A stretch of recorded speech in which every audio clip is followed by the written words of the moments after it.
WYDC.com. What? Sorry, I got distracted. I knew the music was going to play loud. WYDC TV. But you can also check out WYDCTV.com. Where we always post our interviews. Okay. I knew our music was playing loud. I apologize. Welcome. We have a lot to cover today. We're going to talk a little bit about Russia, of course. We have quite a few, I guess you would say, random updates on the Trump administration. Obviously, we'll be talking Washington, D.C. and the National Guard, a little bit about redistricting, and some major local updates. We're going to talk about the sheriff's office. We're going to talk about an op-ed recently posted on the Hornell Sun and sent to me as well. We're going to get to that. That's in regards to the appeal at the county level. And we're going to be talking with Steuben County Legislative Chair Kelly Fitzpatrick right around 7:20. Let's say 7:20. We'll try to do our best to keep it as close to that time as possible because that's what the Hornell Sun was kind enough to promote. Got some other updates from the Steuben County Fair yesterday as I happily volunteered to man the Republican booth, as we talked about with former Congressman and Assemblyman Joe Sempolinski. But there we go. That was the first time in a long time we kicked off the show without a wave. Uh-oh. But thank you. Keep those waves, keep those comments coming in. Yesterday, President Trump had his announcement about the revamped Kennedy Center and the awards list. On Wednesday, the president announced the stars set to be honored at the highly anticipated ceremony in December. It's going to be a different type of ceremony. Some are saying that Trump is very hands-on in what's happening at the Kennedy Center. Now, there was talks of it being renamed the Melania Center. One representative wanted it renamed as the President Trump Center.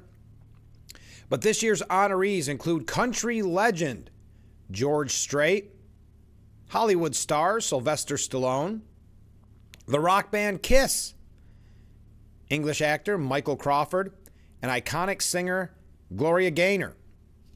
I'm going to mention how, just to give you an example of how the media can twist anything. We have a piece at CNN about this that it explains, according to Stephen Collinson from CNN, it explains the Trump presidency. So buckle up for that. Trump, now chairman of the Kennedy Center, ramped up his efforts to reshape the honors program, pushing for a glitzier, star-studded celebration. He said in his speech, the 48th Kennedy Center honorees are outstanding people, incredible, we can't wait. In a few short months since I became chairman of the board, the Kennedy Center, we've completely reversed the decline of this cherished national institution. When reporters asked Trump how involved he was in selecting the honorees, he said, I was about 98% involved. They all came through me, he said. I turned down plenty. They were all too woke. I had a couple of wokesters. No, we have great people. This is very different than it used to be. He also took aim at other awards ceremonies, saying, look at the Academy Awards. It gets lousy ratings now. It's all woke. All they do is talk about how much they hate Trump, but nobody likes that. They don't watch anymore. He ended his very long answer, that's how he said it, by saying he was very involved in the selection. Fans hoping to check out the website were met with an unexpected message. You are currently in a temporary waiting room. After Trump revealed the list, the official website was flooded. And because of that high traffic, there was an issue checking out the new website. So there we are. That's the list. Going to be very interesting. As I said, Stephen Collinson said, quote, how Sly Stallone and Gloria Gaynor explained Trump and his presidency. Okay, that caught my attention this morning. Trump would love cultural elites to sniff at his Kennedy Center honorees. He relished unveiling the stars he'll honor at the iconic Art Center's annual gala later this year. After motorcading to the complex through streets now patrolled on his orders by federal agents and Army reservists, the lineup explains a lot about him, his power, and why he is president. Okay, I'm intrigued. Sylvester Stallone, Broadway legend Michael Crawford, disco icon Gloria Gaynor, country crooner George Strait, and glam rock band Kiss are more populist than high culture. That's not to say they are unworthy. Who could argue that Stallone didn't leave an indelible mark on his art form? That's one of the criteria for selecting the nominees. And Kennedy Center honorees have been trending towards the popular arts for decades, under presidents of both parties. As always, Trump was setting a trap for his political foes. Any criticism of his choices that they're too lowbrow or undeserving will only bolster his claims to be a scourge of the establishment and endear him more to supporters who lionize him as the ultimate outsider. People get paid to write this. Trump's critics see this takeover of the Kennedy Center and his efforts to destroy progressive values in the arts, the universities, and elsewhere as cultural warfare. Okay, destroy the arts at universities. Is that the art of the anti-Semitic protest, of the discriminating against Jewish students? What exactly is he destroying when it comes to the arts at the universities?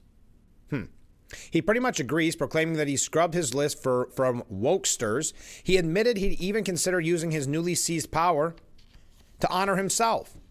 No wonder critics, including no doubt many liberal Kennedy Center subscribers, perceive a would-be authoritarian who wants to dominate and dictate every aspect of American life. There was actually a piece, I wonder if it didn't actually print out, darn it.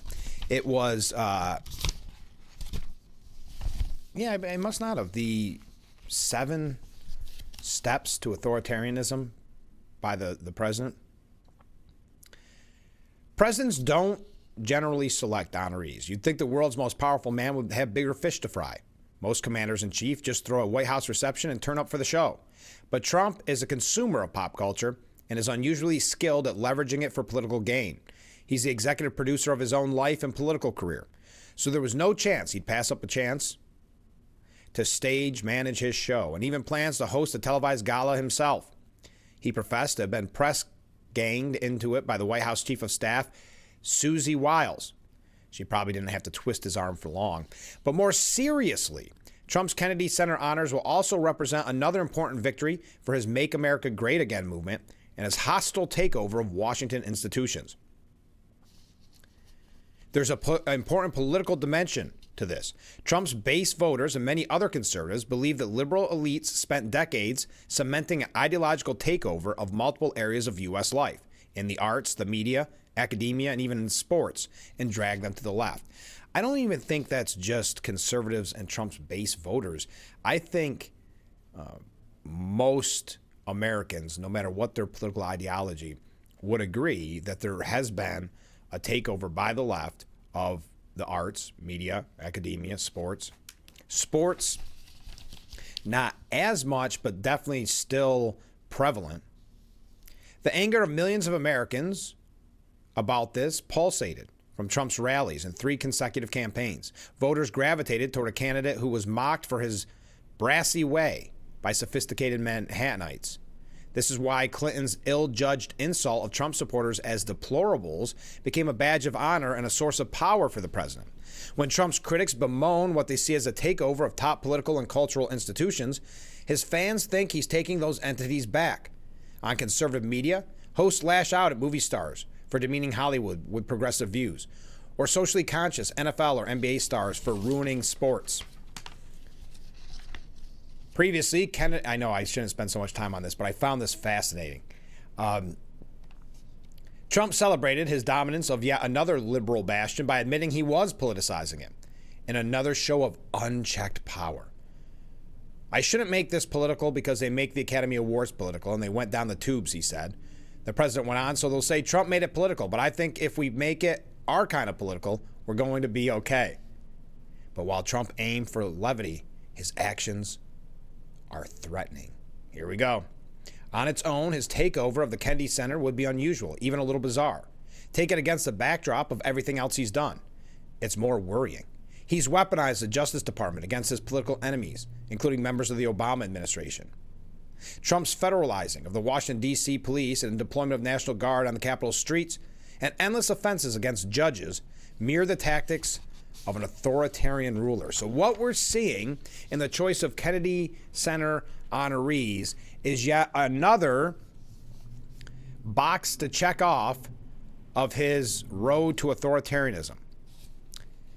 The administration plans to scrub exhibits at the Smithsonian so they don't conflict with Trump's hardline views ahead of America's 250th birthday next year. His attempts to control the curriculum of elite universities and his attacks on the media, along with his dominance of the Kennedy Center, make it feel like he's trying to control what Americans see, learn, and even do in their leisure time. It's easy to believe that Trump chose the honorees himself because they all reflect aspects of his own character and experience. Stallone plays rough guys like Rambo and Rocky, who trample political correctness. It's not hard to see what Trump sees himself in them. Strait is a massive recording star known as the King of Country and a titan of rural America whose traditional sound evokes the kind of down-home appeal that Trump seeks to emulate. I'm kidding. Enough. I know. I spent too much time on it.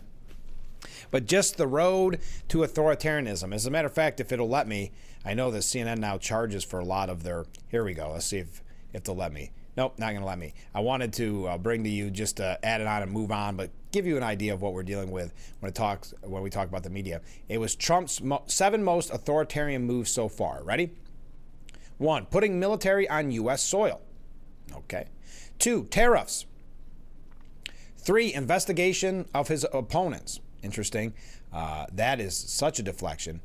That's to ignore the lawfare used against Trump. That's to ignore Russiagate. That is to try to muddy the water.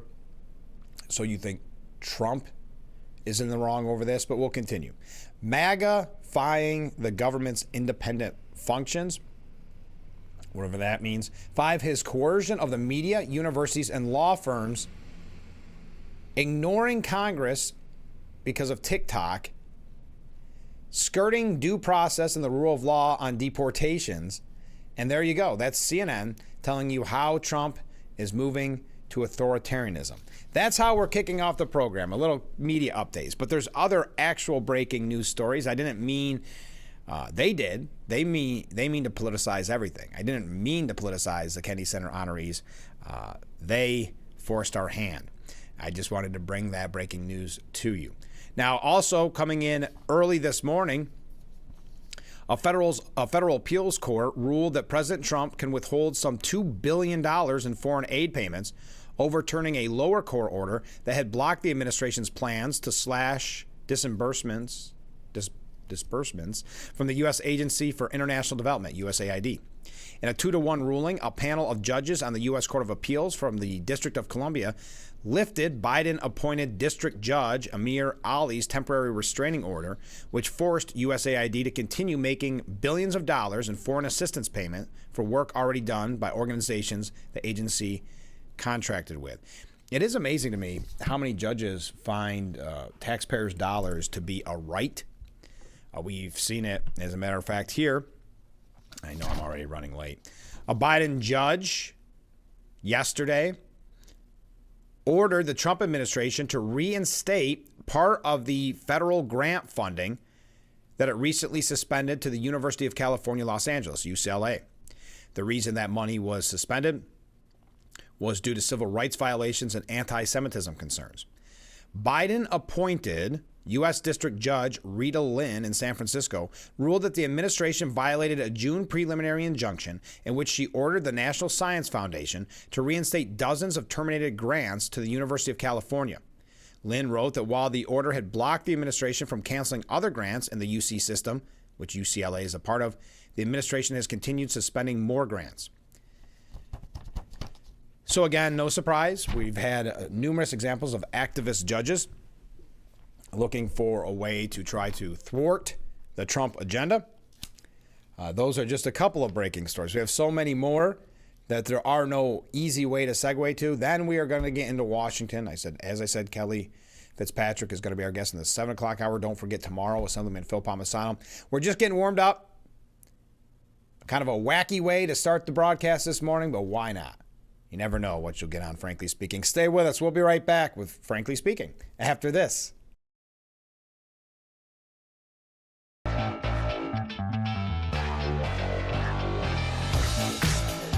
The Frankly Speaking Roof Cam, brought to you by Boss Security in Horseheads. Contact them today for all your business and home security needs. We are back broadcasting live from the Hesselson studio on Marcus Street in Corning. One thing I wanted to mention, which was perhaps more breaking news than what I kicked off the show with, but European leaders expressed, I guess you could say, optimism in regards to Ukraine after that call with Trump.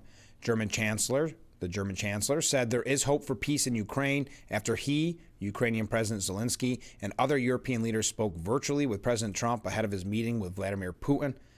Trump characterized the call as very good, adding, "I would rate it a 10.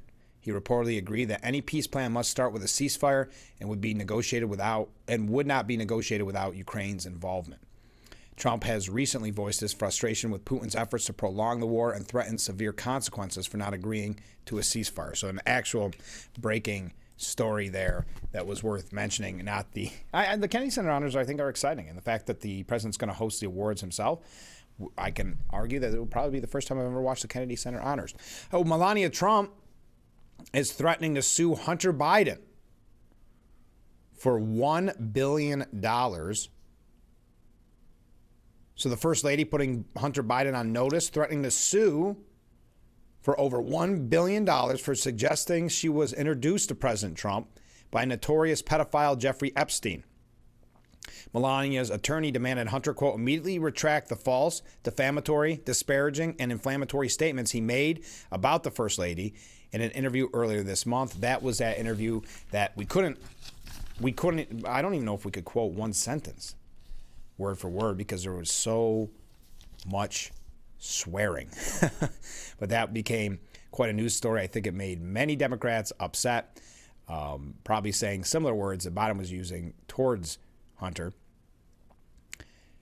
The attorney said failure to comply will leave Mrs. Trump with no choice but to pursue any and all legal rights and remedies available to her to recover the overwhelming financial and reputational harm that you have caused her to suffer.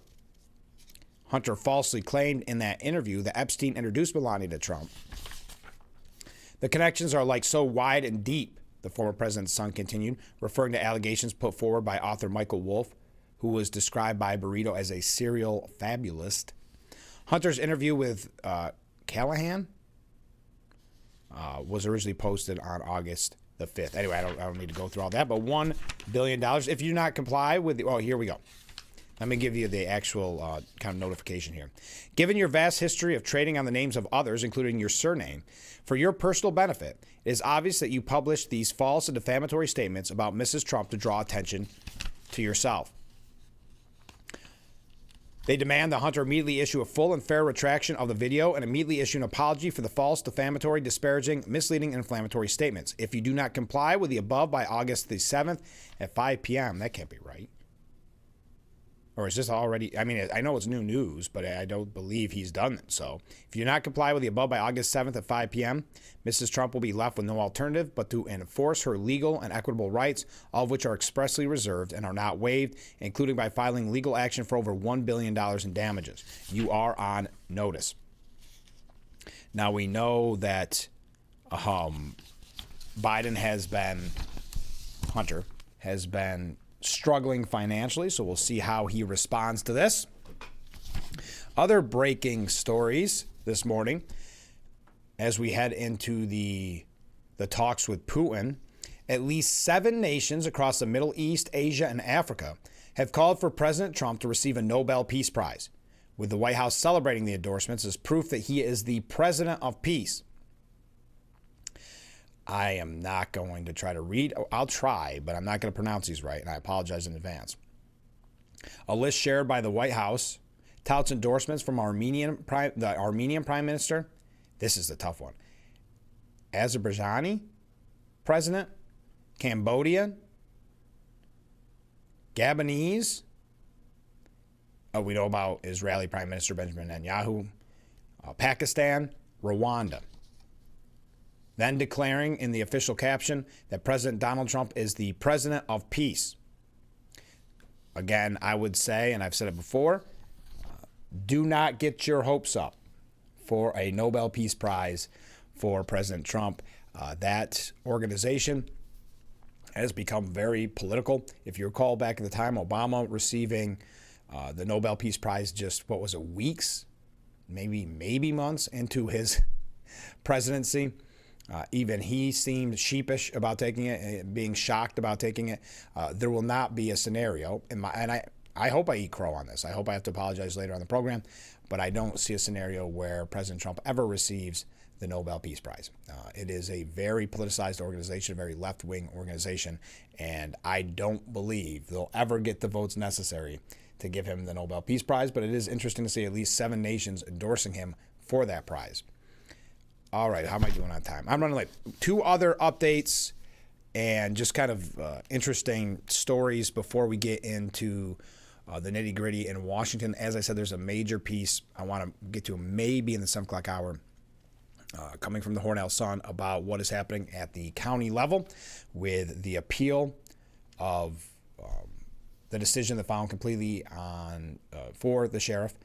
If you recall, we interviewed the sheriff, and I'm going to clear this up with Kelly Fitzpatrick because there's a little confusion. And I think it's because we've been talking about it for 2 years. It's sometimes difficult to recap, right? To go back to day one, and we even joked about it with the sheriff, that if we tried to recap it all, it would take longer than the program. So sometimes inadvertently we omit some of the information. So basically what happened, and I've had people ask me, the legislature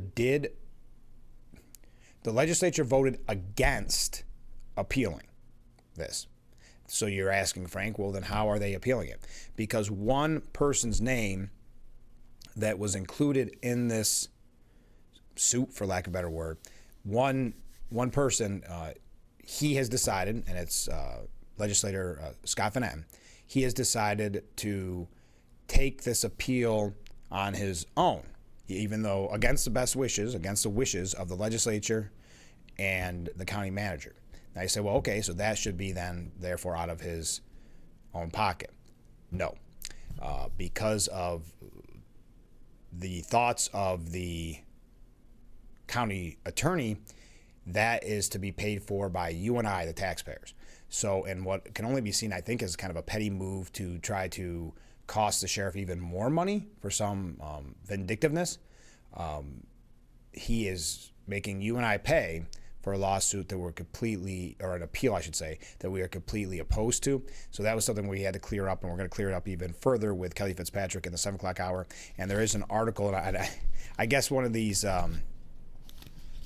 ways to keep you hooked in Media 101, if the headline doesn't pique your interest, I don't know what will. Scott Van Etten's $500 betrayal of law enforcement. And this is an op-ed by Joe Ricalto. We're going to read that for you. We've had his op-eds in the past. It's at the Hornell Sun right now. You can read it for yourself. He was kind enough to send me a copy to read on the air as well, and an op-ed, kind of like you send in comments. He sent in his comments, so we're going to read it on the broadcast a little bit later on, but you're not going to want to miss that. All right, stay with us. We'll be right back with Frankly Speaking here on WYDC TV, Big Fox. The Frankly Speaking Roof Cam, brought to you by Boss Security in Horseheads. Contact them today for all your business and home security needs. We are back, broadcasting live from the Hesselson's studio. Oh, okay. 2 commercials played over at the same time. Thank you. I think I know what the problem is. A couple little glitches. That happens every once in a while. Had a little bit of a reset on the computer, so I appreciate that. Thank you for bringing that to our attention. Okay, comment from a different viewer. Good morning, Frank. Well, good morning, Mark. President Trump deserves the Nobel Peace Prize as he has done more than any other president in 6 months than most have done in 4 years. That's a very fair point. I don't think, again, I could be jaded, I don't think he will receive the Nobel Peace Prize. I'm not saying he doesn't deserve the Nobel Peace Prize. I'm saying I just don't think he will receive it. Okay, last week, was it last week or was it early this week? I brought to you this weird story, and I find it fascinating. I hope you do as well, about Chuck Schumer creating for decades this fictional family called the Balleys, Joe and Eileen Balley. On the HBO comedy show, allegedly comedy show, last week tonight with John Oliver, he exposed this, that there are no real Bally's. So it's something that he has used to try to paint, make up fictional stories from this family to help him politically. Okay? There is a piece today from Newsday, I believe it. Yeah, from Newsday. Schumer's fictional Massapequa family, the Bally's, a joke or tribute to the overlooked voter. So a man who has made up a family that he could use politically to say, well, the Bally's said this, or the Bally's are Trump supporters, but they think this, to use it to further his political agenda or his message, is somehow being twisted that it could actually be a positive. When HBO comedy and commentary series Last Week Tonight with John Oliver featured a segment on Joe and Eileen Bally, the fictional avatars of the great American middle class from Massapequa, often cited by New York Senator Chuck Schumer, it got laughs from the studio audience. From Long Island's political class, not so much. Jay Jacobs, chairman of the New York State and Nassau County Democratic Party, said what Oliver says is funny, but I don't think he's on the mark with this. Jacobs said that Schumer's fictional family was born out of ample time the senator has spent talking to real voters about real concerns on Long Island. Schumer spends a lot of time on Long Island. I wonder how much time Mr. Oliver spends there. That is not the point. Think of grasping to defend this oddball, weird, uncomfortable move by Schumer to suggest that this is a positive and then attack Oliver for exposing it and suggesting Oliver should be spending time in Long Island. I'm not even trying to defend Oliver. I could care less. But Suffolk County GOP chairman Jesse Garcia said that the Bally's, quote, represent where Schumer's voters are. They don't exist. They're figments of the imagination of a political operative, or they're in some cemetery somewhere in New York City. Garcia added for good measure that this assessment of the liberal-leaning Oliver's political acumen was mostly low. Celebrity elitists are not in tune with the actual middle class. So anyway, I just find this so strange that they're trying to put a positive spin on it. But they talk about, in his book, the Bally's, about how much they make and what the economy and how it affects them. It's basically a catch-all for any kind of policy or priority that Schumer is promoting. There's a whole novel that he based on the Bally's. I'm not going to spend any more time. But Hank Scheinkoff, the veteran Democrat political strategist, offered Schumer a piece of advice. He should be talking to the Bally's more than ever, asking people to be rational. The Bally's are a device that worked because they are Schumerism. Schumerism is serving the people, getting in the middle as often as possible. It's entirely constituent driven. You alienate as few as possible. That is just so oddball to me. I can't get over it. But now I guess it's a positive to those who support Chuck Schumer. Not a lot of people supporting Chuck Schumer. If you see the recent polls, his numbers are down to the lowest point in his career. Many are encouraging AOC to run against him in a primary, though that would assume that Schumer is running again. I think you have to assume that. But for another 6-year term, I think he's up, let's say, in 2 years perhaps. I'm not sure. I know I've looked this up a million times, how old Chuck Schumer is. And I think he'll probably run. He's 74. Okay, 74. So he probably does have another term ahead of him. So will AOC primary him? One last story before we take a break and move on to Washington, D.C., just because we've talked about this anti-Semitism and where it has led. We see the protests on college campuses. We see, as Van Jones said, the marbling of the Democrat Party with anti-Semitism. A new documentary about the October 7th, 2023 terrorist attack on Israel by Hamas has been booted, has been canceled from the Toronto International Film Festival because organizers insist the filmmakers need the rights from the terrorist group Hamas to use their horrific footage of the massacre. So what they are suggesting, and obviously that's just their excuse to keep this movie that, heaven forbid, doesn't portray Hamas in a good light, to keep this movie from their film festival. The festival claims a movie called, quote, The Road Between Us, The Ultimate Rescue, did not meet certain requirements to screen at the prestigious September event, widely attended by Hollywood stars and bigwigs. including not securing so-called legal clearances to use Hamas's live stream video of the rape, murder, and kidnapping of Jews. The stunned filmmakers, including Canadian director Barry Average, slammed the decision, saying that the Toronto International Film Festival, has defied its mission and censored its own programming by refusing this film. Because if you read their mission statement online, it says, "We will defend artistic excellence and artistic freedom." The Road Between Us tells the story of retired Israel Defense Forces General Noam Tibben, who set out to save his family and others during the Hamas deadly attack. It includes widely seen videos taken by the terrorists of their murders of Israelis at the Nova Music Festival and in nearby communities. While the Toronto International Film Festival alleges they required permission from Hamas to use the footage, the documentary's line producer told the Times of Israel that the rationale was ridiculous, quote, saying, "The topic of creators' rights is something I work with on a regular basis. There's no legal problem with showing these clips, which were already streamed live on October 7th. From an intellectual property standpoint, they are clearly in the public domain." The New York Post also learned the film had insurance that protected both its creators and the festival from potential lawsuits. Some sources told Deadline the festival pulled the documentary out of concern that potential anti-Israel protests would form in the crowded town of Toronto, downtown Toronto. There you go. That speaks volumes. But you know what that means? That means the anti-Semitic, anti-Israel protests, in their mind, work. If people are scared to show the truth of what happened on October 7th, doesn't that mean the quote-unquote terrorists win, to use that phrase? Doesn't that mean the anti-Israel, anti-Semitic protesters win? Because they censored without even having to lift a finger. The bottom of Toronto International Film Festival statement suggests the case, citing the potential threat of significant disruption due to a documentary concerning highly sensitive subject matter. Wow.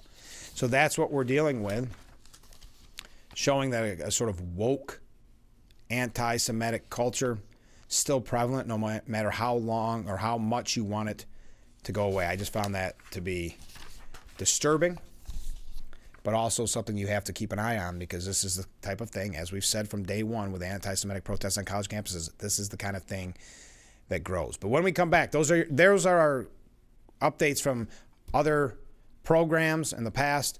Now it is time to get to the National Guard. When we return, as I said, a lot of local issues, probably in the top of the 7 o'clock hour, but we'll see about that. We'll see how the program continues. So stay with us. We'll be right back with Frankly Speaking here on WYDC TV, Big Fox.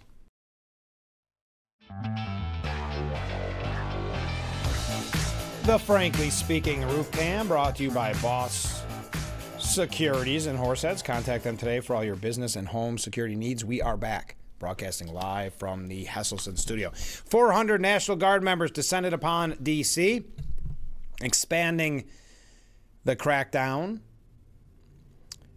Law enforcement officials have made 103 arrests since August the 7th, when Trump ordered to federalize D.C. and crack down on crime. So 103 arrests. Guardsmen were spotted rolling in military vehicles near the National Mall. Troops gathered at the D.C. Armory before deploying near monuments and near a U.S. Park building in the crime-ridden neighborhoods. In addition to sending in a guard, Trump placed the D.C.'s Metropolitan Police Department under federal control using the Home Rule Act. We know all of that about that. Now, D.C. residents have been protesting. Residents in one Washington, D.C. neighborhood lined up Wednesday to protest and increase police presence after the White House said the National Guard. You know all that. So we talked about this yesterday. There was highly funded far-left groups, George Soros's groups and like that, paying for some of these protests. One of the protest tactics, which I just thought was so off-putting and would turn me off of any cause, which was you go outside of your home if you live in Washington, D.C. at, 8 o'clock at night, every night, and bang on pots and pans until about 5 minutes, I think it was, goes by. So the only thing I could think of is you want to really upset your neighbors and affect the National Guard or Trump in no way, shape, or form. I don't understand that motive. But anyway, after law enforcement set up vehicle checkpoints along the busy 14th Street Northwest corridor, hecklers shouted, "Go home, fascists!" and get off our streets. Some protesters stood at the intersection before the checkpoint and urged drivers to turn away from it. The action intensified yesterday. The city's Democratic mayor walked a political tightrope, referring to the takeover as an authoritarian push at one point and later framing the infusion of officers as a boost to public safety. Now, this is interesting. She is having difficulty in her messaging. I think she's getting a lot of pushback from her fellow Democrats, so now she is using more of the authoritarian language than she was the last few days, which was, well, if we're going to have this presence here, we're going to use them.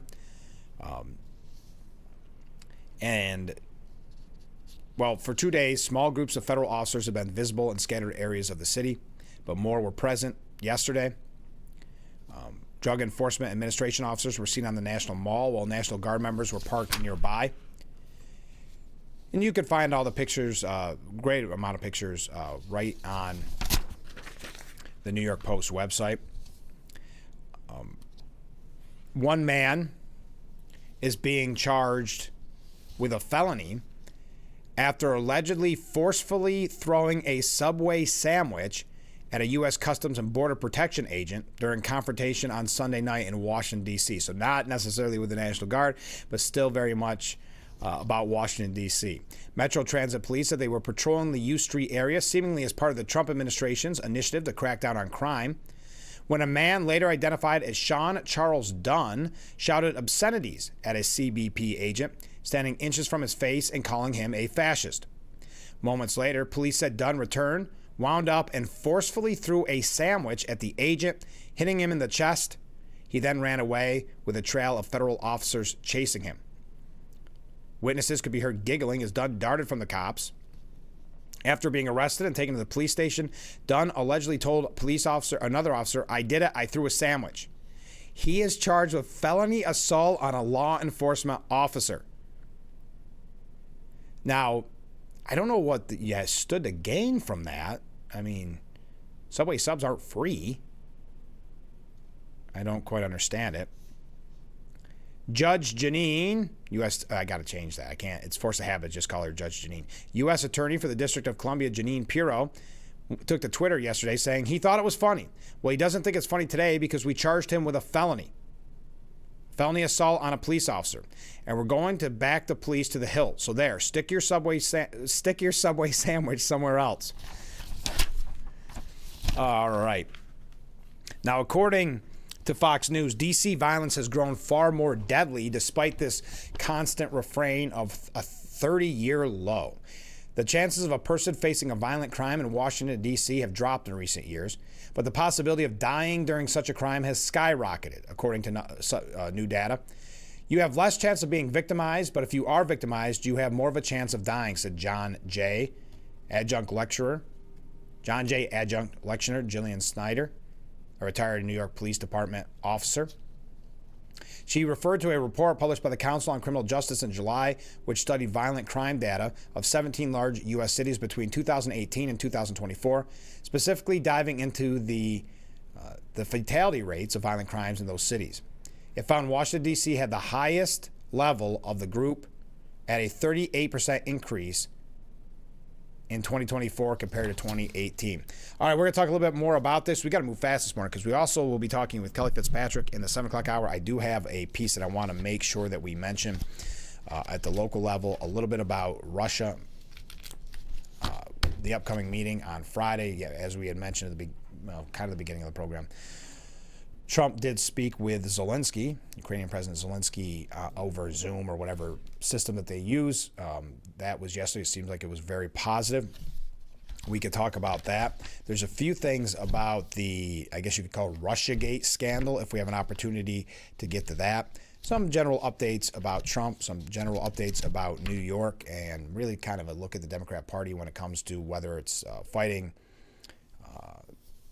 cutting back on crime in D.C. or whether it's a redistricting fight, their messaging and the struggle they're having. Okay, let's take a break. We'll be right back with Frankly Speaking here on WYDC TV, Big Fox. The Frankly Speaking Roof Cam, brought to you by Boss Security in Horseheads. Contact them today for all your business and home security needs. We are back broadcasting live from the Hesselson studio here on Marcus Street in Corning. Comment from a viewer. Good morning, Frank. Well, good morning. I would like your opinion on the NYSEG electrical scam that replacing your meter is going to reduce your electrical costs. Since 2019, I've replaced windows and upgraded my furnace and went to an on-demand water heater. Why are my electrical costs going up? Would love to hear your thoughts. So there's a lot of moving pieces to that. Great question. Great question. We've talked about it quite frequently here with Phil Palmisano, Tom O'Mara. And we've had people write in about ever since they got one of these meters that their costs have went up.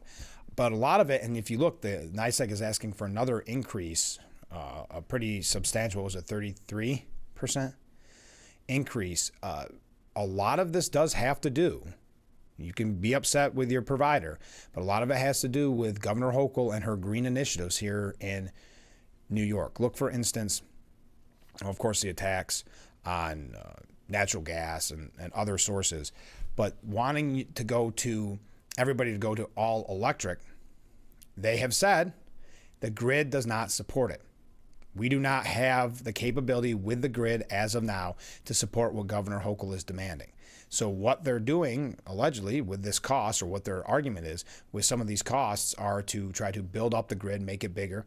Also, just some of the extra taxes and burdens to them, it's always going to get pushed back to the consumer. So I do understand people's concern that it did seem suspicious that when those meters went in, a lot of people's electrical costs went up. Electric costs went up. I've heard from some people that said differently, but we've heard some of the horror stories of someone having basically a shed or an outbuilding that's hardly used, and their bill skyrocketing because of these meters. And I know we talked with Senator O'Mara at the time that his office was fielding tons of questions on what exactly was happening at NYSEG and the cost there. So I think there's a lot of moving pieces with it. I don't have a great answer for you, but a lot of it the finger has to be pointed at Governor Hochul and Albany and their energy policies for a lot of this cost. So you can blame your provider too, NYSEG, whoever. You can contact them, find out what's going on. But remember also to take a hard look at Albany and one-party rule and the decisions they've made. But I'm sorry to hear that. It does seem like a scam when you do everything they tell you to do. Replace your windows, upgrade your furnace, et cetera, and then your costs continue to go up. Very frustrating. I see some other comments coming in. We'll read those when we come back. But first, President Trump invited members of the media to ride along with the D.C. Metropolitan Police in response to a question that his administration is, if that would be allowed type of thing. He said that his administration is going to be very open about the federalization of the city's police department. So he was asked by an outlet, Breitbart News, if he would encourage members of the press, many of whom insist that crime in D.C. is down, to ride along with D.C. police to understand the severity of lawlessness in the nation's capital. He said, sure, it's okay to me if they want to do it. We're going to work with the D.C. police. They have a lot of very good people in there. Not all, but a lot of very good, very, very professional. And, we have a big force. I think we have 3,500. They're always asking the mayor, who's a very nice woman, we got to do the job. We've worked with the mayor for 6 months, and she's been here for many years. And the numbers are worse than ever. Don't let anyone tell you that they're not. The whole statistical charts that they made, the whole thing is a rigged deal. They got rid of the guy because he didn't want to do the numbers the way they wanted to. And they put their own numbers out. They said it's the best in 20 years. No, it's the worst in 20 years. We're going to be very open about what we're doing. So if the media wants to ride with police, if they want to do it, if they feel it's safe, that would be okay. Let's take a break. We're going to wrap up hour number 1 after this. Stay with us. The Frankly Speaking Roof Cam, brought to you by Boss Security in Horseheads. Contact them today for all your business and home security needs. We are back broadcasting live from the Hesselson studio here on Marcus Street in Corning. As always, thank you. We're getting ready to wrap up hour number 1. Hour number 2, we're going to talk with Kelly Fitzpatrick. I'm going to tell you a little bit about the Bath Fair in the next hour. We've got some local issues. Speaking of talking to the fair, this was sent to me by Karen. We'll talk about that in just a little bit. The D.C. police commander, this is what Trump was referencing in that last quote, is under investigation for allegedly making changes to crime statistics in his district. This coming from NBC Washington. The Metropolitan Police Department confirmed Michael Pulliam was placed on paid administrative leave in mid-May. That happened just a week after Pulliam filed an equal employment opportunity complaint against an assistant chief, and the police union accused the department of deliberately falsifying crime data, according to 3 law enforcement sources familiar with the complaint. The union claims police supervisors in the department manipulate crime data to make it appear violent crime has fallen considerably compared to last year. Pullman, the former commander of the 3rd District that patrols Adams, Morgan, and Columbia Heights, was placed on leave with pay and told he was under investigation for questionable changes to crime data. That came about a week after he filed that complaint. Okay. Union officials said there is a large trend of manipulating crime statistics. Quote, when our members respond to the scene of a felony offense where there is a victim reporting that a felony occurred, inevitably there will be a lieutenant or a captain that will show up on the scene and direct those members to take a report for a lesser offense. So instead of taking a report for a shooting or a stabbing or a carjacking, they will order that the officer to take a report for a theft or an injured person to the hospital or a felony assault, which is not the same type of classification. So even these statistics that have been rammed down our throats for a week, where every single politician on the Democrat side wants to say that crime is a 30-year low, we now learn, as we all knew before this article even came out, that the statistics will be manipulated to prove their agenda, right? To prove that Trump's the bad person. But as Joe Scarborough and others have said, and I've got some other examples of that this morning, said, they may be telling you that, oh, it's not that bad here in Washington, the crime's not that bad, that it's 30-year low. But behind the scenes, these far-left journalists and politicians are so happy that Trump has stepped in to clean up the streets because it's dangerous on the streets of Washington, D.C. But now we have a scenario, and thank you for that, now we have a scenario where Mayor Bowser is changing her tone. She's in a weird situation because, secretly she wants the streets cleaned up as well. Having said that, she has been somewhat positive, right, in her talk about Trump, saying, well, if they're going to bring us this law enforcement, we're going to use it. We're going to, obviously try to benefit the Washington, D.C. area. That's not a good place to be as a Democrat, because now you're going to have Democrats turning on her. So now she has to ramp up the rhetoric and call it authoritarian and these types of things. Not that she was ever completely calm on the rhetoric. I'm not suggesting that at all. But just that now she has to change her tune even further. All right, we have to take a short break. As I said, in the next hour, Kelly Fitzpatrick. We're also going to talk a little bit about the Steuben County Fair, which I attended yesterday. Had a blast. Also, local issues that you will not want to miss. Beyond that, we'll see where we head. All right, this is Frankly Speaking. Stay with us. We'll be right back with hour number 2. The Frankly Speaking roof cam, but instead, our introduction. Because it's hour number 2 of Frankly Speaking here on WYDC TV. Big Fox, we have a lot to cover. I feel overwhelmed at how much we have left to discuss, but I'm excited to get right to it. Comment from a viewer to kick off hour number 2. Thank you for your opinion on the NYSEG electrical scam. Frank, as a 60-year-old Army veteran, thank you for your service, as always, of course. Tell your audience to vote Governor Hochul out of office. And because you're an Army veteran, I don't always read name calling, but he says, and I quote, she is an idiot. Thank you very much to you, the viewer, for that comment. Yeah, it is. It's very frustrating. I understand the anger, and I understand that people, when they get their bill, it's a mix of anger and heartbreak, especially when you, in this situation, did everything you were told to do. Governor Hochul is obviously scared of Elise Stefanik. You can see it in her language, in her demeanor. We hope that Elise Stefanik decides soon, though she has stated that she will let everyone know in November, but the sooner the better. But the poll showing that she's about 14 points behind Governor Hochul right now. Now, you may say, ooh, that's not good. It's actually not bad in New York State because, remember, Stefanik has not declared yet. She has not been campaigning. She has not been fundraising. Those things make a major difference. So she's starting right around where Lee Zeldin ended when he came close, ended in polls before the actual vote. So he got right around, he lost by about 6 percentage points. And the last poll, I think, showed him at 11 under Hochul. So if Stefanik's at 14 without declaring, without campaigning, and a year ahead of her, it could be good. It could be a very good sign. Mark writes in, I wonder if Hochul is having someone that fudges New York's crime rates. Yes.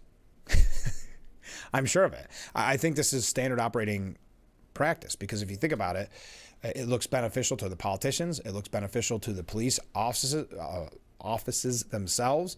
So you could see where that person got fired and the union representing them saying, well, this is almost standard operating procedure. But D.C. Mayor Muriel Bowser has changed her tone, according to CNN. After Trump won the presidential election, Mayor Muriel Bowser flew to Trump's Mar-a-Lago estate to see him. When Republicans pressured her over the giant Black Lives Matter lettering she installed in front of the White House during Trump's first term, Bowser agreed to remove it. Her reasoning, the city had bigger fish to fry, particularly on managing the federal job cuts Trump has enacted this year. Now, as Trump federalizes the police in the Capitol and deploys the National Guard, Bowser faces perhaps the biggest test to date of her leadership and her ability to navigate the White House. Bowser's comments in response to the announcement illustrate how she's often trying to communicate multiple messages at one time. Describing Trump's executive action as unsettling and unprecedented, she blasted the city's lack of full autonomy without personalizing that frustration or criticizing Trump directly. I can't say that given some of the rhetoric of the past that we're totally surprised. Minutes later, she suggested the federal intervention may work to the city's benefit. The fact that we have more law enforcement and presence in neighborhoods, that may be a positive. But she struck a stronger tone during a virtual conversation with community leaders on Tuesday, asked, this is a time where community needs to jump in, or this is what she responded to a question of what residents could do. This is a time where community needs to jump in, and we all need to do what we can in our space, in our lane, to protect our city and to protect our autonomy, to protect our home rule, and to get the other side of this guy and make sure we elect a Democratic House so that we have a backstop to this authoritarian push. The following day, she responded to a question about her relationship with Trump, saying, I'm the mayor and he's the president. I mean, that's always been our relationship. And the D.C. mayor and the president of the United States will always have probably more interaction than any city in the rest of our country, so we're going to keep doing our job. So she's trying to play it kind of both sides against the middle, not knowing exactly how to handle it. But at the end of the day, she's got to be relieved to clean up, to actually improve the statistics, to have the streets clean, because so many people have said it. It's not a safe place. You know, they could throw misleading or made up, as we're learning, statistics, not made up, but fabricated statistics at us. But again, would you feel comfortable? Joe Scarborough said it. You wouldn't feel comfortable walking down 4 or 5 blocks in Washington, D.C. Chris Matthews, you remember that name? Former MSNBC host. He says that the Democrat Party is falling into a trap of defending what's indefensible. This is a topic that we've been talking about quite a bit lately, where the Democrats end up very vocally supporting illegal immigration, criminals, anti-Semitic protests. He was on Morning Joe. Mika Brzezinski asked Chris Matthews about the politics of Trump's announcement. He said, I think that the Democrats need to go beyond saying, no, look at the data, crime is going down. I feel that is exactly the wrong response politically, even if it's true. Well, that's what they did with Bidenflation the last 4 years before Trump got in there. No, never mind what you're experiencing, what you're feeling. Here are statistics. But what Chris Matthews said is nothing new. Others have said it as well. Matthews said Trump looks at the city visually like a real estate agent. He wants to beautify the city like he's doing at the White House with that ridiculous ballroom he's putting in and getting rid of the Rose Garden. That's Trump's work.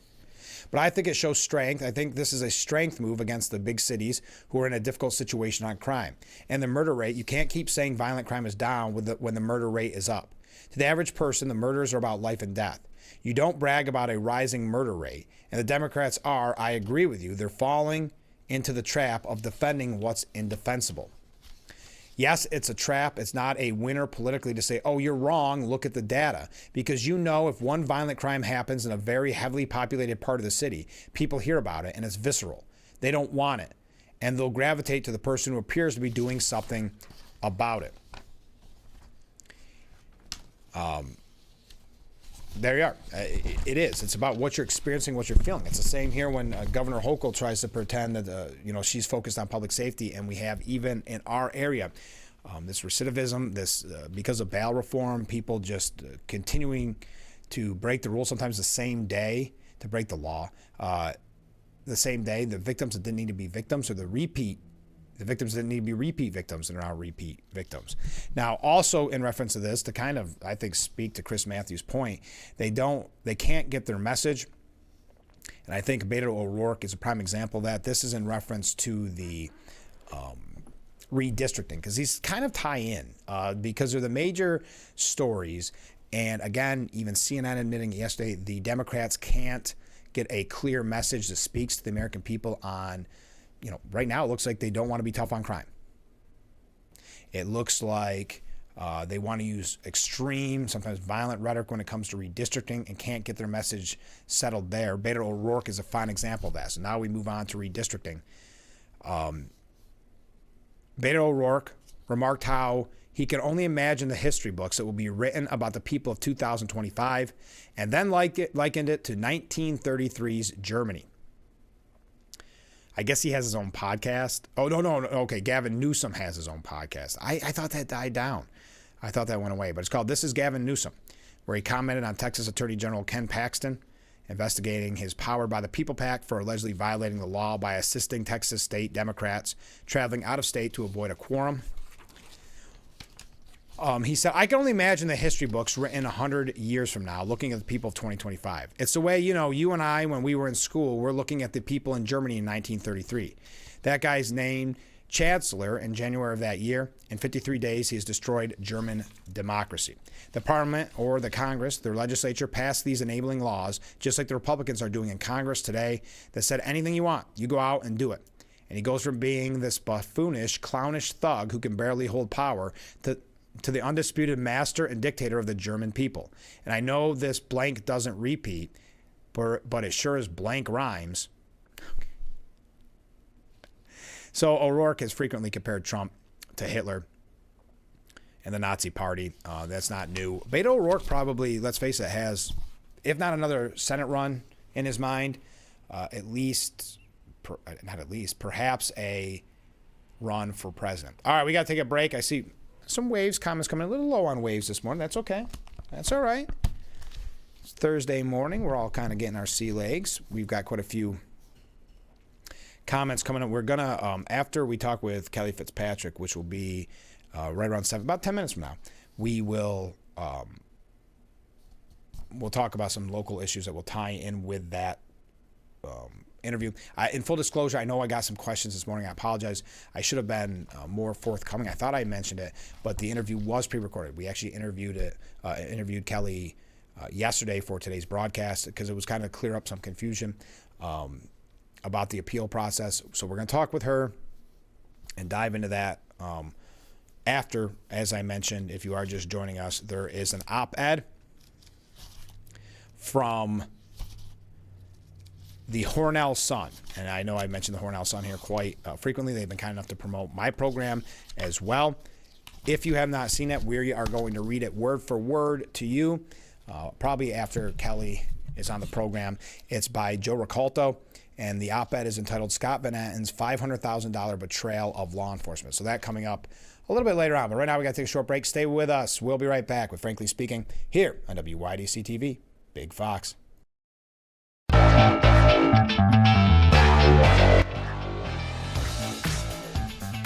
The Frankly Speaking Roof Cam brought to you by Boss Security in Horseheads. Contact them today for all your business and home security needs. We are back broadcasting live from the Hesselson studio on Market Street Corning. Let's go to some viewer comments, shall we? Campaign speech for a Republican in New York State. Do you want lower taxes, lower crime? Do you want to curtail the idiotic green initiatives until we can better understand how to go about implementing it? Do you want industry to move back into New York State? If you answered yes, then vote Republican across the board. Kick the present one-party lunatics out of office. Thank you very much. Comment from a different viewer. If Hochul is voted out, does anyone really think NYSEG will lower its rates?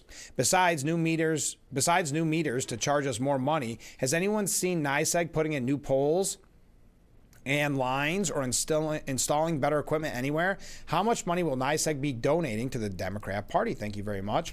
And finally, comment from a different viewer. New York Governor Hochul is a socialist, aka communist. History always repeats itself.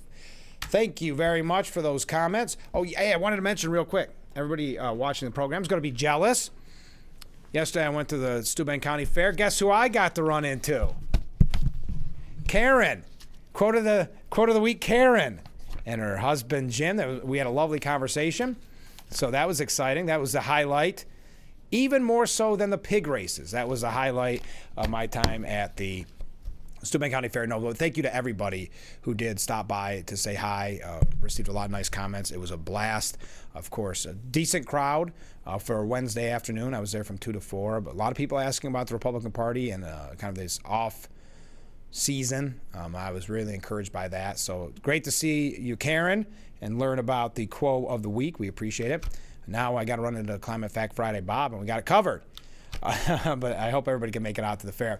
And the reason I mention that is I'll probably end up, I know I did. No, I definitely brought up the fair with Kelly Fitzpatrick, who will be joining us in a minute. Two last things about redistricting. The Democrats, according to CNN, they've lost this battle too because they haven't been able to get a clear message out. Chuck Todd, former NBC News host, called out Democrats and accused them of taking the bait in the response to the Republican redistricting effort. They're taking the bait. They've decided the only way to fight is to act just as ruthlessly. Revenge redistricting in Illinois, New York, California, and they tell themselves it's self-defense. But in reality, it's exactly what Trump wants, to make his opponents play his illegal and immoral game by his rules in his universe. They don't tell themselves it's self-defense. They want this anyway. Look, in New York, the last time we redistricted, it was completely gerrymandered. The courts found it twice. So they wanted this anyway. This is just the excuse that they've been looking for. So it's not as if all of a sudden they're going, we don't want to do that. I mean, that's how they're presenting it. We don't want to do this, but you forced our hand. Of course, they're using more violent rhetoric like fight fire with fire and calling it war and things like that. But Chuck Todd, of course, I think I mentioned it yesterday, suggested it was kind of a cold civil war. And here we are. It's a political version of the old saying, when you get in the mud with a pig, you get dirty, and the pigs like it. Replacing, and don't give me this garbage, rationale that, he's a bad mob boss. You've got to do whatever you say. We'll be a good mob boss. The answer is no mob bosses at all. He also took issue with Beto O'Rourke comparing 2025 America to 1933 Germany. Look, I don't like the lazy comparisons to 1930s Germany. I hate the, quote, second Civil War predictions.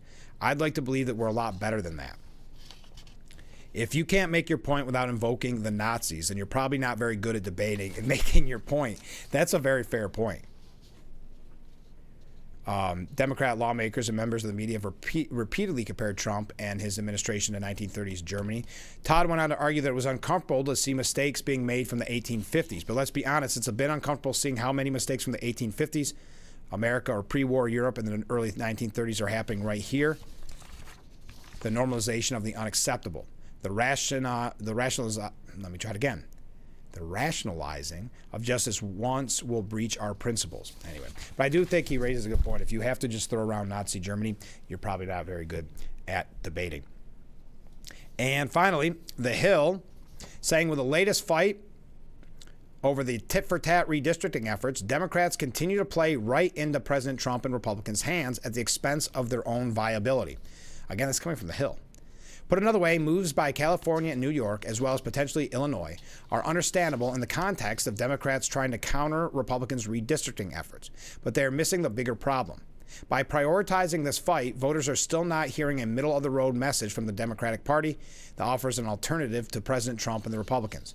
As such, whereas voters hear Trump and Republicans fighting for smaller government, lower taxes, and deregulation, there's no Democratic alternative. This leaves Americans to continuing wondering what the Democrat Party is fighting for. I would add to that, though, fighting crime, fighting illegal immigration, and you have a party right now that is the Democrat Party supporting those things, supporting the criminals, supporting illegal immigration. As a matter of fact, who was it that I saw earlier today suggesting, and again, a lot of this is just the rhetoric. They're so desperate to shock you. Is Maxine Waters, who suggested cracking down on illegal immigration is leading the U.S. into a civil war. So to Chuck Todd's point, I do think it's a very good point. If you have to throw around rhetoric like that at every turn, you're not very good at debating. But I'll continue with what they had to say at the Hill, and I should mention it's by Douglas Schoen and Carly Cooperman. They're pollsters and partners with public opinion company Schoen Cooperman, saying, to be sure, Democrats' problem is self-made rather than weakness in the face of an overwhelmingly popular president. According to the Wall Street Journal, Trump's approval rating is 6 points underwater. Moreover, voters disapprove of Trump's signature legislation, the Big Beautiful Bill. And yet, during the debate over the bill, congressional Democrats made noise in opposition to large-scale cuts to social and health care programs without offering a coherent agenda or alternative. And they go through numbers. Obviously, they would. But at the end of the day, like they say, the last time Democrats were in this position in the 1980s and early 1990s, the centrist, forward-looking agenda put forward by Clinton pulled the party out of the political wilderness. It will take a similarly middle-of-the-road agenda to save Democrats today, and they can start with it now. I don't think you're going to see that. You're going to see the Mamadanis, you're going to see the AOCs, the Jasmine Crockett's, with the rhetoric and the language.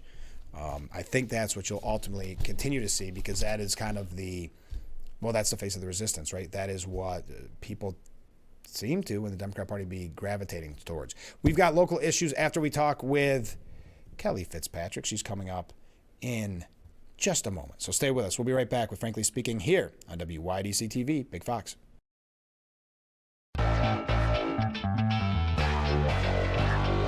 The Frankly Speaking Roof Cam, brought to you by Boss Security and Horseheads. Contact them today for all your business and home security needs. Welcome back to Frankly Speaking here on WYDC TV, Big Fox. I'm your host, Frank Acom. We are broadcasting from the Hesselson studio. And in this studio, returning, Kelly Fitzpatrick. Thanks so much for being on the program. It is my pleasure to be here. I thought it was about time that I got back down here to Corning and had a nice chat with you. Yes, and of course, it's always nice to visit beautiful Market Street. It is. I love Market Street, even though I'm not really good with my sense of direction, as we were just talking about. So I have to have guidance on which direction to go. I know which direction my car is in, but that's all that matters. When I look for other stuff, I'm never sure where to park. Totally understand.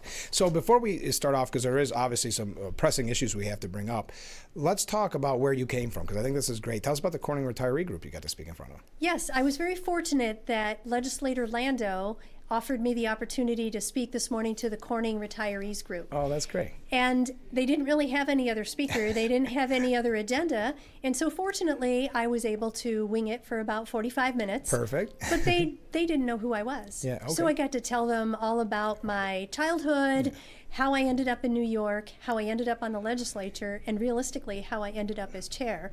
And when you hear yourself talking about it, it's really a cool story. It is, yeah. And they had a lot of interesting questions. And we covered some of the positive things that have been going on in the county and my approach to how to run the county.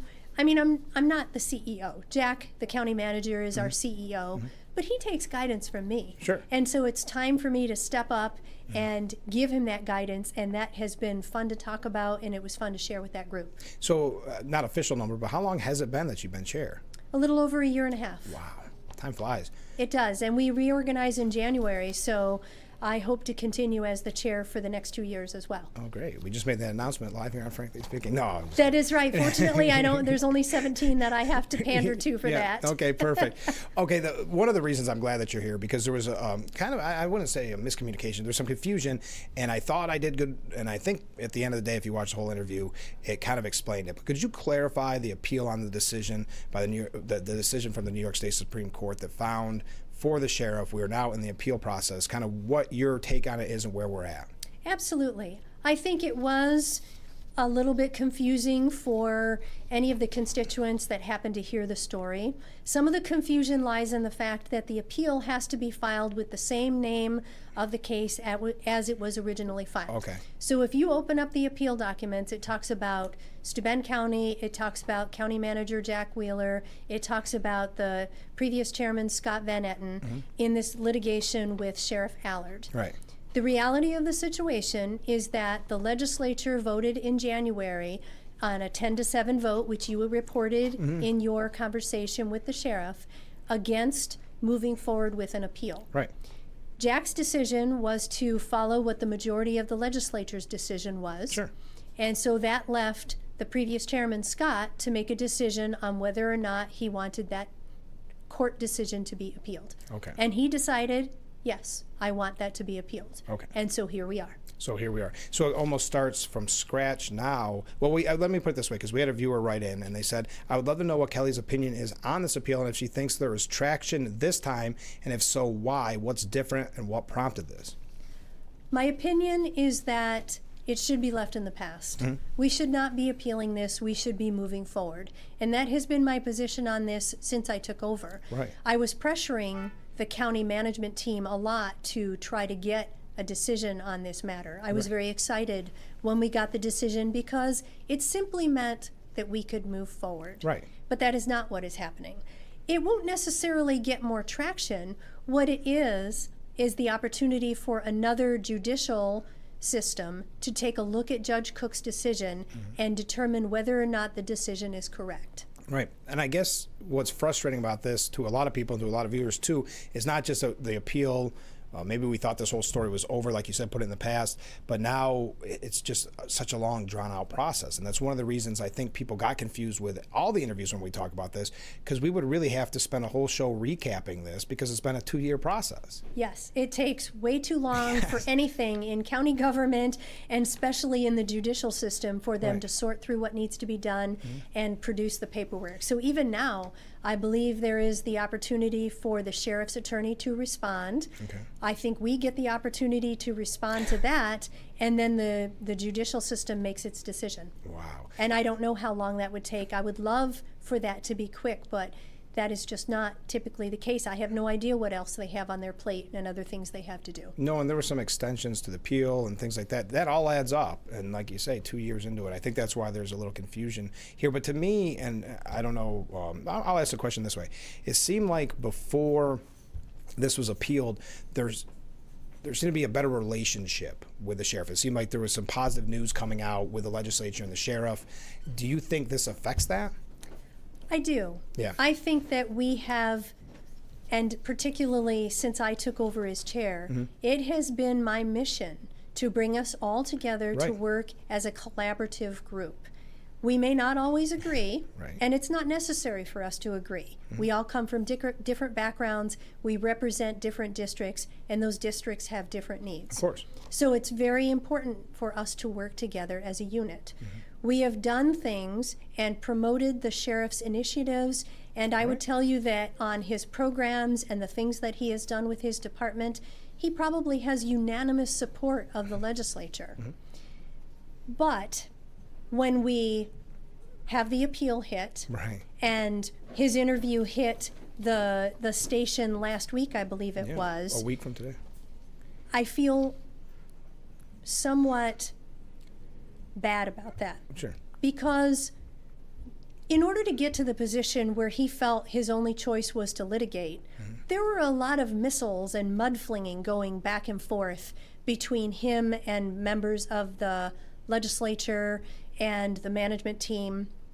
And that kind of behavior has now stopped because I won't tolerate it. But it hasn't stopped on his side. And I would think that the continued barrage of comments about the county management and the county being broken and the legislature not following proper procedure, it undermines their feelings for him, and it makes them feel like no matter how hard they work, it's not going to repair the relationship. I was smiling the whole time only because there's little kids waving behind me. Oh, that's okay. So I don't want people to get different reactions. I got to be a stoic journalist here. There you go. There you go. I'm sorry. I don't know if they can see that in the background. So let's move on from this topic, but I know it is a major issue. I mentioned it on the program with the sheriff. Do you get a lot of people commenting on this story specifically? No. Okay. Most people that I speak to don't even know what I'm talking about. Really? Now, I do see some comments about it. Certainly when the sheriff posts some things on Facebook, we see it. But for the most part, I would tell you that the sheriff has 100% support on his initiatives and programs in his department. Gotcha. Okay, you mentioned that this is about a year and a half that you've been chair. Has there been anything thus far that surprised you? Things that surprised me. Trying to get the county management team to understand my different type of management strategy. Sure. I believe that my constituents, when they ask me questions, even if it's only one, I should address that question. And if it requires being addressed at committee meeting or at main legislative meeting, we should do that. There are legislators that think if only one constituent is asking me a question, I should just ignore it. Right. And I don't think that that's appropriate. I think that it's appropriate for my people to know they can ask me a question and I'm going to see it through. I think that the way government moves so slow, we got our ARPA funds and we established the high-speed internet program, 2-3 years ago? And my road still doesn't have the Empire high-speed internet that we have been working on. So I don't understand why some of those things can go so slow. But for the most part, I think the biggest thing that surprises me is my ability to adapt, my ability to create what I think that this chairmanship should be. And I feel like I'm really getting some traction on doing that, hitting my groove, and I feel really good about it. That's great. Do you have this, and I think most local governments at this point have it, do you see a scenario where there'll be more interaction with the public? Because like you said, you do have people bring certain issues to you, I'm sure. But wouldn't it be nice to have even more conversations with your constituents and with members of the voting community? I think that would be a great idea. Yeah. I think that sometimes we get some of our best ideas from people that are outside the government, and we need to be open to those ideas. They can email us, but their participation in committee meetings is subject to the approval of the chair. And so it's not an easy process for a member of the public if they want to participate or communicate. So I think that they need to continue to ask for those opportunities and know on my end I'll try to get them as many opportunities as they want. So what's new at the legislature? I should have started with that, I suppose. Sure. We have so many positive things that are going on, and one of those positive things is our new communications director. He is such an asset. He's younger than the rest of us, so that means he is so adept at the modern technology, and he uses all of it so well. Oh, that's great. We really appreciate that. I don't use modern technology, and when I do need to use it, I have to call my son in Buffalo and say, can you help me do this? How do I do this? Yeah. His young, enthusiastic approach and his positive work ethic and the positive remarks and things that he puts out for us are great. He's posting job opportunities for the county. He's posting our proclamations. He's posting letters that come through from legislators. It's really important to have somebody that's on top of that information so that the communities know what we're doing. Yes. We have awarded recently 2 law enforcement grants. One was for the Village of Bath, and unfortunately, off the top of my head, maybe it was Wayland. We have law enforcement grants, so we will match funds for law enforcement agencies to buy equipment and to do other things to improve the safety within their community. So that has been a great addition. We have the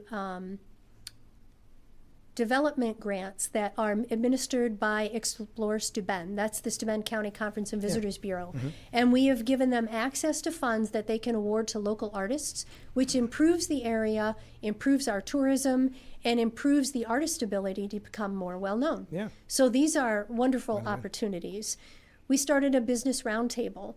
One of the things that I instructed our committee chairs to do is rather than create goals for the county, let's create priorities. Our department heads are the ones who would be able to create the goals, but they need to know what the legislative priorities are. And one of them is to help small business. So we did have a business roundtable meeting in Hammondsport, and we are going to plan for more of those. The problem is we need to plan them around busy season. We want everybody to be able to work during busy season, during tourist season. And what we're going to do is find out what resources do business owners need. Do they need human resources? Do they need funds? What links to resources can we give them? And that was initiated by our Ag Industry and Planning Committee, which is headed by Mike Hanna. Oh, sure. So that's another wonderful opportunity. Now, are you concerned, or what are the conversations looking like at the legislature as we talk about cuts from the state? We are absolutely concerned about cuts from the state. The further overriding concern is cuts from the federal government. Everybody in this community, everybody in this state and this country knows both federal and state governments need to cut their spending. Right. If we lived the way the state government, the federal government did, we would all be in the poorhouse, living under a bridge, in a cardboard box. You can't continue to overspend your budgets. However, governments are service agencies. We have to look overall at all of the services that we provide. So with the big, beautiful bill, that may save taxes on the federal level, but I do believe that the state policy will not be to cut services to local people that need those services. So I would think that we're going to have to dig deeper into taxpayers' pockets in order to provide the services that people have become accustomed to. And we've got two things I want to end on, both positive stories. One, we were talking off there, and I thought maybe you could mention this about, and I love this group. I've talked with them in the past, the Youth in Government program. Is that what it's called? I love the Youth in Government program.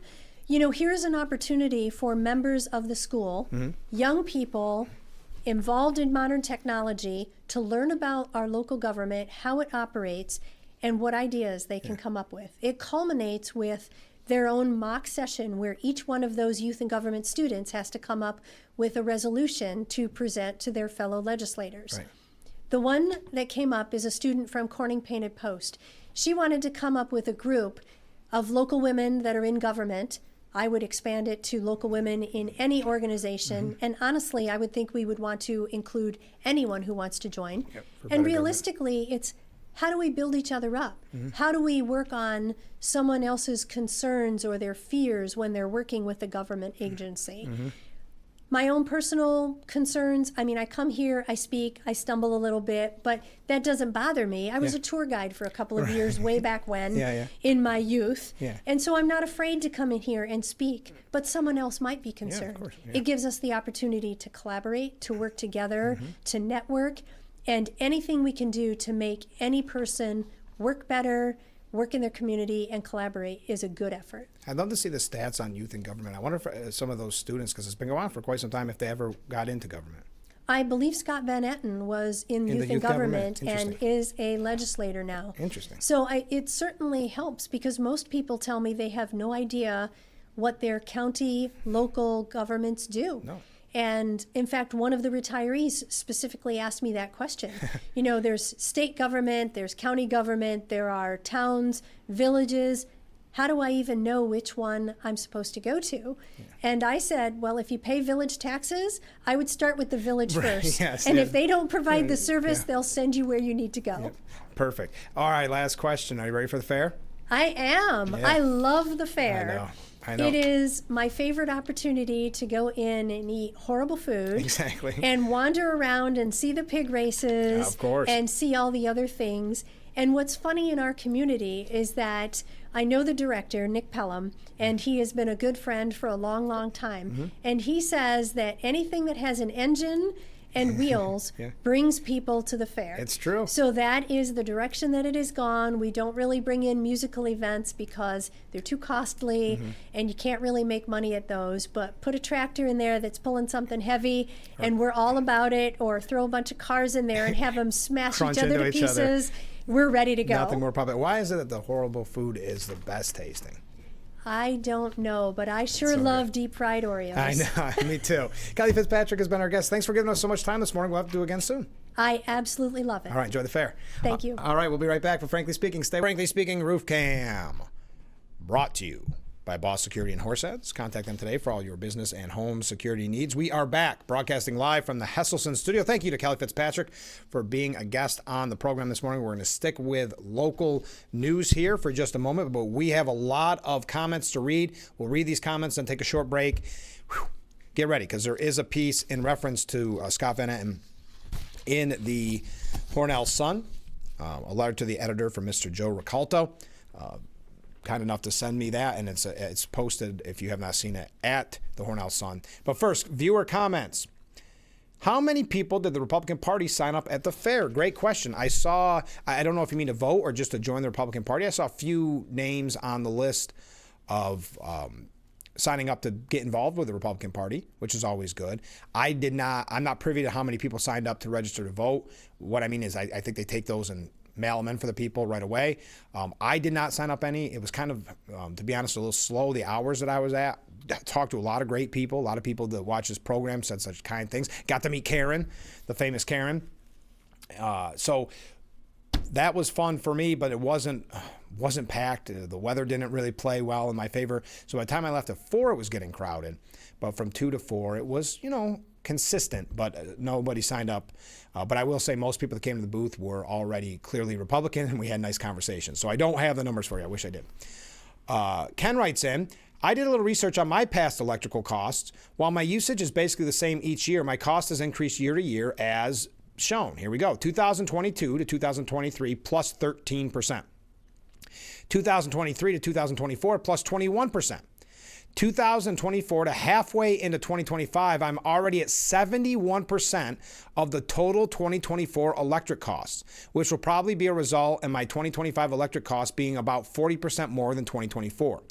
Did you know there is a SBC, Systems Benefit Charge, on the electric bill that is put in a New York State fund earmarked for green energy initiatives? So far this year, I have donated $34. Wow. And as far as I can tell, the new smart meters were partially paid for out of this fund, which makes sense. New York State pushed for smart meters, so they track your energy usage. And if you use more than average, either bill or shut you down as they see appropriate. It's a very good point. Also, I think, just a side note, that I think isn't talked about a lot. You got to feel bad for the people that lost their jobs that used to read the meters. Now it's all done electronically. So thank you for that, though, Ken. Thanks for breaking that down. I know people are seeing major increases. We all are seeing major increases, some more than others because of the smart meter. It is very frustrating. All right. Wow, look at all these comments coming in. All right. Next up. How much has this all cost? Thanks for saying the names people have a right to know. That is in reference to Kelly Fitzpatrick's interview. The lawsuit has been, let me try this all again. This whole cost to Steuben County taxpayers in this ongoing saga has been, before the appeal, estimated around $250,000 to taxpayers. We talked with Sheriff Allard about it last week, about $250,000 you paid and I paid. Now, that does not include what the sheriff is paying for out of his pocket in this case. So that's just what the taxpayers are paying. That's one of the issues that I have and why we all have, that this seems like the appeal by one person, Mr. Scott Van Etten, is being done just to perhaps cost the sheriff even more out of pocket to try to play some mind game, which is not working, as we see. But yes, very, very frustrating. So before the appeal, and we've got a piece on this that we're going to read after the break. Do not miss this piece. But $250,000. Comment from a different viewer. Thank you, Frank. You are a very educated and positive individual. God bless you. Well, thank you. That was very nice. Thank you. I do appreciate that. That made my day. Next up, Frank, have a wonderful day. Well, look at all this. Another comment. What is Kelly Fitzpatrick's email? I will get that for you. I don't have it off the top of my head. I will get that for you. Another viewer then saying I'm interested in meeting her. She's very nice. Very nice. Comment from a different viewer. Caton, some areas, still waiting for high-speed internet as well. 10 years and waiting. Funding given 3 times. Where is the money going? Scott Van Etten doesn't return phone calls. Thank you very much from that viewer. And finally, the troublemaking Van Etten is a Democrat attired as disguised, we'll say, as a Republican. He needs to go. Thank you very much. There's other comments coming in that we will get to. When we come back, we're going to read this op-ed from Mr. Joe Ricalta in reference to these conversations that we've been having about Steuben County Legislature. Stay with us. We'll be right back with Frankly Speaking after this. The Frankly Speaking Roof Cam brought to you by Boss Security in Horseheads. Contact them today for all your business and home security needs. We are going to read your comments to wrap up today's edition of Frankly Speaking, but I have to get to this piece because I promoted it all morning long. Joe Ricalto sent this to me and to the Hornell Sun, and I appreciate it. The Hornell Sun has published it. If you have missed it, you can find it there, but I'm going to read it to you now. So the op-ed called Scott Van Etten's $500,000 betrayal of law enforcement. Joe Ricalto writes, Scott Van Etten has crossed a line no public servant should ever cross. He is pushing to strip a sitting sheriff of his legal immunity, opening the door for law enforcement officers across Steuben County to be personally sued for doing their jobs. This isn't just an attack on Sheriff Jim Allard. It's an attack on every cop, deputy, and correctional officer who wears the badge to protect this community. In January 2025, the legislature voted 10-7 against filing an appeal in this case. The people's representatives made their decision, but Van Etten refused to accept it. Exploiting a procedural loophole, he pressed forward on his own, determined to erase the sheriff's immunity and set a precedent that could haunt every officer in the county for years to come. The cost of this move, $500,000 in taxpayer funds, drained from county coffers to fuel one man's political crusade. That's $500,000 that could have gone to repairing roads, funding emergency services, or strengthening public safety. Instead, poured into a fight with no clear benefit to the public. And while the county pays Sheriff Allard Sheriff Allard must shoulder the cost of his own defense, a burden no officer should face when acting in the course of duty. The question the public must ask is simple. Why? Why would an elected official defy the will of the legislature, commit such a staggering sum of taxpayer money, and risk undermining the entire law enforcement community? If there's a sound, defensible reason, it has not yet been explained to the people footing the bill. There's more to this story. Why is Van Etten so fixated on taking down Sheriff Allard? County residents deserve answers about his true motive, because no rational official launches such an aggressive, relentless assault on law enforcement under the guise of fiscal responsibility, especially when other county departments carry liabilities nearly triple that of the sheriff's office. What is it that drives Van Etten's vicious behavior towards one man? Van Etten's action, in my view, are reckless, harmful, and a betrayal of the very people he is supposed to represent. He has turned his back on law enforcement, weakened public safety, and shown disregard for the taxpayers he swore to serve. Every police officer, deputy, and correctional officer in Steuben County should see this for what it is, a direct assault on your ability to do your job without fear of personal financial ruin. This is not leadership, this is sabotage, and it's being carried out by someone who has placed personal agendas over public duty. As a spouse of a police officer, I will stand with Sheriff Allard and fight back. I will help launch a legal defense fund to ensure no officer is bankrupt by this kind of political aggression. Because if Van Etten gets away with this, no one in uniform will be safe from becoming the next target. The Hornell Sun makes a note here, and we'll make the same note on this program. The Sun offers legislator Van Etten a standing invitation to provide his perspective on these issues, and that's a great point in this. Those have not been made. I know we ran late on this, and we brought it up at the end of the program. If you want me to reread it, I will on tomorrow's broadcast, or you can find it at the Hornell Sun. We've got comments coming in. Keep them coming in. I'm going to read them right at the end of the program. So stay with us, which the end of the program's very near. Very nice. Stay with us. We'll be right back. The Frankly Speaking Roof Cam, brought to you by Boss Security in Horseheads. Contact them today for all your business and home security needs. We are back, broadcasting live from the Hesselson studio here on Marcus Street in Corning. We have so much to get to. So many comments coming in. Rick writes in. Rick is back. Good morning, Frank. Good morning, Rick. Friday, Trump will throw Zelensky under the bus. Wile E. Coyote Putin will have made Trump look like an idiot again. 2 places outside Russia and Putin can go without being arrested. Anchorage. 2 places outside of Russia that Putin can go without being arrested. Anchorage and Mar-a-Lago. Taking over D.C.'s law enforcement and putting the National Guard on the streets there. I have to admit you have to watch yourselves in cities, but why didn't they call the National Guard when he sent his band of monkeys to the Capitol to overthrow the 2020 election results? Horse hockey. But all this D.C. stuff and the Putin meeting and all this is to distract from his real problem, Epstein and his tanking numbers. Trump is a giant farce. We're not forgetting about it. In the meantime, we can all watch Trump's sinking ship take on more and more water and enjoy every second of it. That was Rick.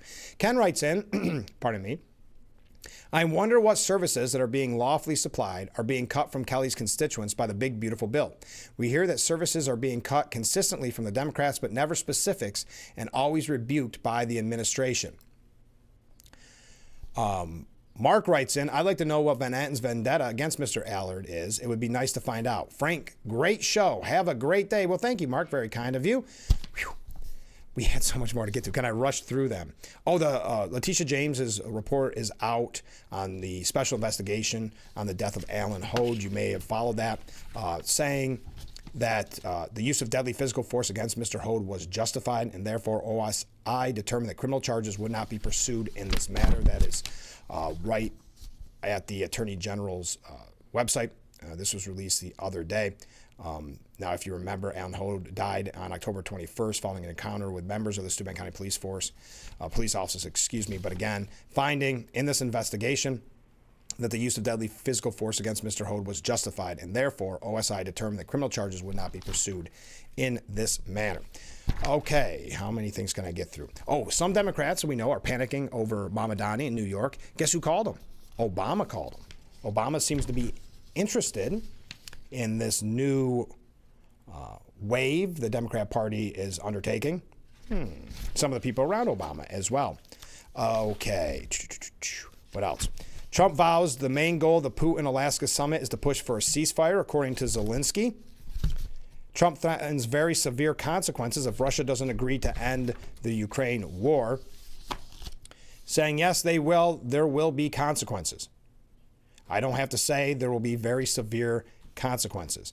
Mark Montgomery writes at the New York Post, Ukraine peace is in reach if Trump meets Putin's demands with U.S. vigor. That's it. Oh, there's a great piece. If you have a chance, go to the New York Post. There's a piece by Miranda Devine called Bumbling Obama Aides Actually Admit Russiagate Was a Smear Campaign Against Trump. It's a pretty interesting piece. We obviously don't have time to get to. Thank you to Kelly Fitzpatrick for being our guest this morning. Don't forget, tomorrow it's Fridays with Phil. Assemblyman Phil Palmisano will be our guest. So if you have any questions for Phil, please send them along and we'll get to them. We're going to ask him a lot about energy in regards to today's show, which we talk so much about energy costs. So I think that'll be very appropriate. So we'll be talking with him tomorrow in the 7 o'clock hour. So have a great day, everyone, and we will be back every weekday morning starting at 6 for Frankly Speaking, only on WYDC TV. Big Fox. We'll see you tomorrow morning, bright and early. I look forward to it already.